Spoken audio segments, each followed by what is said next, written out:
Can you tell the court why you are asking for custody? Because he's my child. And because I love him. I know I left my son. I know that that's a terrible thing to do. Believe me, I have to live with that every day of my life. But in order to leave him, I had to believe that it was the only thing I could do. And that it was the best thing for him. I was incapable of functioning in that home. And I didn't know what the alternative was going to be. So I thought it was not best that I take him with me. However, I've since gotten some help. And I have worked very, very hard to become a whole human being. And I don't think I should be punished for that. And I don't think my little boy should be punished. Billy's only 7 years old. He needs me. I'm not saying he doesn't need his father, but I really believe he needs me more. I was his mommy for 5.5 years. And Ted took over that role for 18 months.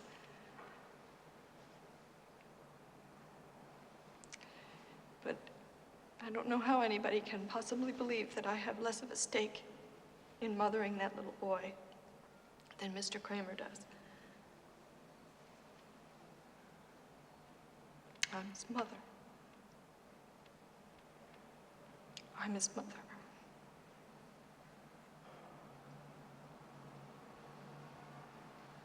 Thank you, Mrs. Kramer.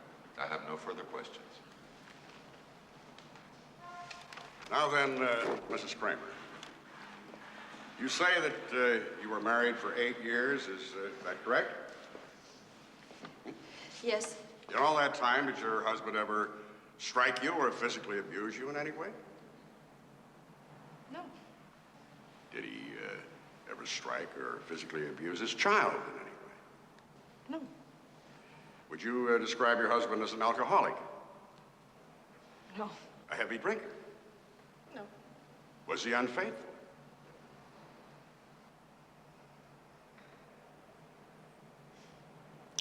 No. Did he ever fail to provide for you in any way?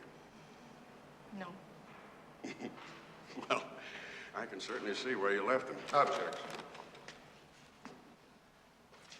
How long do you plan to live in New York, Mrs. Kramer? Permanently. How many boyfriends have you had permanently? Objection, Your Honor, on the grounds of vagueness. I'll allow it. I don't recall. Well, more than 3, less than 33 permanently? Objection. Overruled. The witness will answer, please. Somewhere in between. Do you have a lover now? Your Honor, I would request a direct answer to a direct question. Does she have a lover? I'll allow that. The witness will answer, please. Yes, I'm seeing someone now.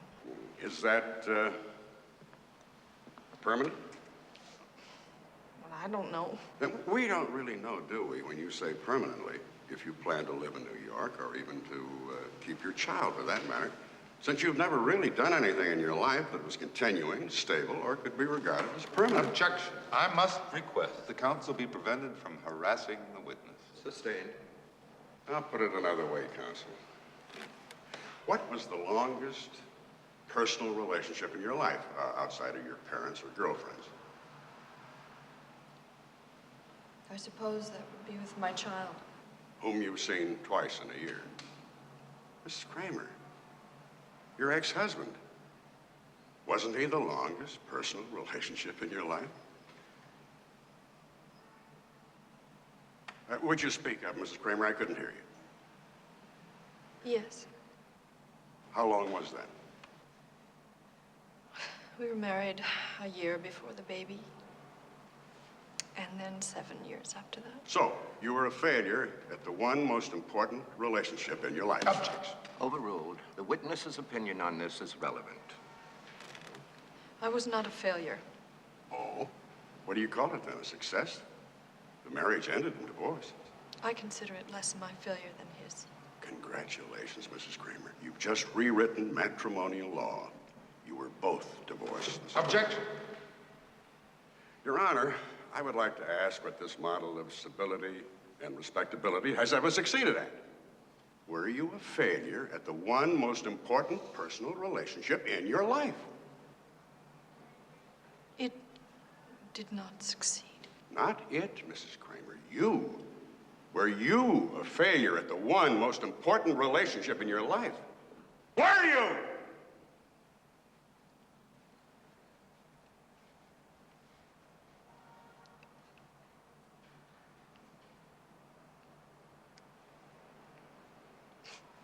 Is that a yes, Mrs. Kramer?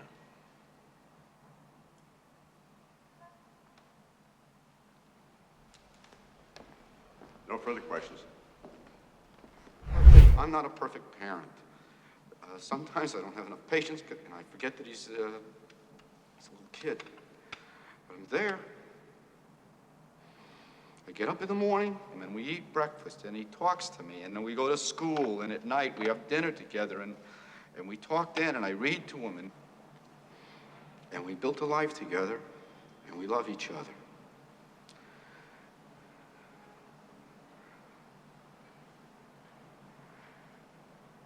If you destroy that, it may be irreparable.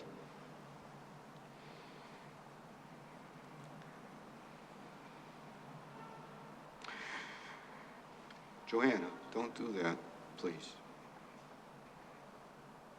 Don't do it twice to him. Thank you, Mr. Kramer. No further questions. Mr. Kramer, how long have you worked in advertising? Ever since I graduated high school, college, I mean. I started in the mailroom. I've been in for about 10, 15 years. And would you say that you have achieved a certain status or position in your profession? Yes, I think I have a pretty good reputation. Mr. Kramer, when you were working at Roth, Kane, Donovan, what was your salary? I was making around $33,000 a year when I left. And now I believe you're working at Norman, Craig, and Cummel? Yes. And what is your salary there? It's almost $29,000. Could you be more specific, Mr. Kramer? I make $28,200. $28,200. Well, Mr. Kramer, you're the only person I've heard of who's working his way down the ladder of success. Objection. Your Honor, I must ask that counsel's last remark be stricken from the record. Sustained. And Mr. Kramer, isn't it true that you were fired from your previous job? I was let go. Very well, Mr. Kramer. Will you tell the court why you were let go? There was a difference of opinion in company policy. Mr. Kramer, isn't it true that your agency lost a major advertising account due to your negligence? Objection. Your Honor, I'm simply trying to establish the witness employment record. He pretends to fitness when he cannot hold a job. I'll allow it, Mr. Shaughnessy. It's not unusual in advertising for a client in the middle of a campaign, change his mind and go elsewhere.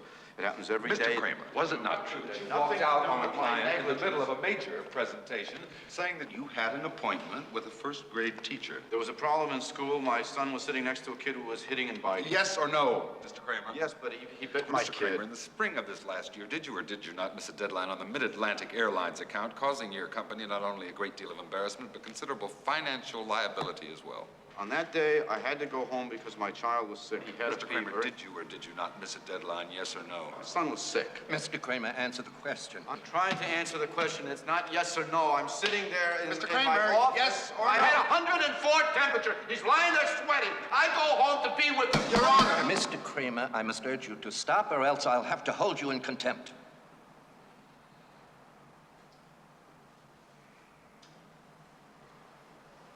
It's the deadline. Mr. Kramer, would you say you have a violent temper? No. Objection. I withdraw the question. Mr. Kramer, do you consider yourself a fit and responsible parent? Yes, I do. And isn't it true that your child nearly lost an eye when he was in your care? Objection. Overruled. Answer the question, Mr. Kramer.